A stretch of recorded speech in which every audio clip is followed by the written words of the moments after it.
लोकसभेच्या तोंडावर महाराष्ट्र काँग्रेसमधून एक धक्कादायक बातमी आली आहे। काँग्रेसचे प्रदेशाध्यक्ष नाना पटोले यांच्या गाडीचा भीषण अपघात झालाय। या अपघातामध्ये नाना पटोले थोडक्यात बचावले। त्याचं झालं असं की महाविकास आघाडीचे भंडारा गोंदियामधील उमेदवार प्रशांत पडोळे यांचा प्रचार दौरा आटपून नाना पटोले हे मंगळवारी रात्रीच्या सुमारास परतीच्या प्रवासाला निघाले होते। भंडारा शहरालगतच्या भिलवाडा गावाजवळ ते आले असता मागून येणाऱ्या एका ट्रकनं पटोलेंच्या गाडीला जोरदार धडक दिली आणि ट्रक भरधाव वेगामध्ये होता आणि अचानक त्याच्यावरचं नियंत्रण सुटल्यामुळे हा अपघात झाला असावा असा प्राथमिक अंदाज आहे। हा अपघात इतका भीषण होता की नाना पटोले हे ज्या गाडीत बसले होते त्या गाडीचं मोठं नुकसान झालंय। गाडीच्या मागच्या भागाचा चक्काचूर झालाय। मात्र सुदैवाने या अपघातामध्ये नाना पटोले आणि गाडीतील इतर कुणालाही कोणतीही दुखापत झालेली नाही।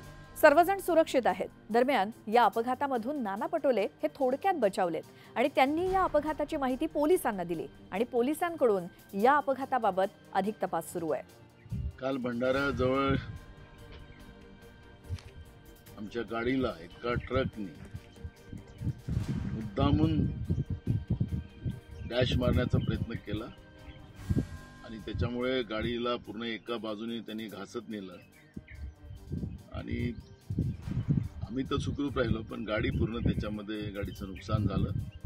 त्यामध्ये घातपात आहे की काय आहे ते पोलीस त्याला चौकशी करतील अशी आम्ही त्या पद्धतीची तक्रार दिली।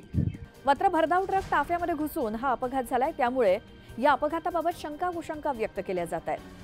महाराष्ट्र काँग्रेसचे मुख्य प्रवक्ता अतुल लोंढे यांनी या प्रकरणावरून विरोधकांना चांगलंच धारेवर धरलंय।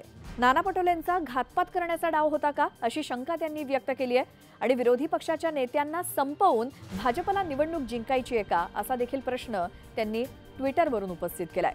पण सत्ताधारी पक्षाकडून सुद्धा यावरती प्रतिक्रिया आलेल्या आहेत। शंका घ्यायची असेल तर संजय राऊतांवरती घ्यावी असं शिवसेनेचे नेते संजय शिरसाट म्हणाले। जर महाविकास आघाडीत पटोलेंचं दुश्मन कोणी असेल तर ते संजय राऊत आहेत असं थेट वक्तव्य शिरसाटांनी केलं।